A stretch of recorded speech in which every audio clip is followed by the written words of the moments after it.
शनिवारी करा हे उपाय. शनिवारी पिंपळाच्या 11 न कापलेल्या किंवा न फाटलेल्या पानांचा हार बनवून शनी मंदिरात शनिदेवाला अर्पण करा. यानंतर 7 वेळा प्रदक्षिणा करताना कच्च्या कापसाचा धागा झाडाला 7 वेळा गुंडाळा.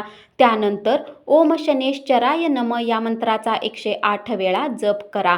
असे केल्याने शनीचा अशुभ प्रभाव कमी होतो आणि धनप्राप्तीचा मार्ग मोकळा होतो. त्याचबरोबर जीवनात प्रगतीच्या मार्गात कोणताही अडसर राहत नाही. शनिवारी दोन्ही हाताने पिंपळाच्या झाडाला स्पर्श करताना ओम नमः शिवाय या मंत्राचा 108 वेळा जप करावा. असे केल्याने भगवान शंकराच्या कृपेने शनीसोबत इतर ग्रहांचे दोष कमी होतात आणि विघ्नापासून मुक्ती मिळते. भगवान शिव हे शनिदेवाचे गुरु आहेत. त्यामुळे पिंपळाला स्पर्श करताना शिवमंत्राचा जप करणे फलदायी मानले जाते.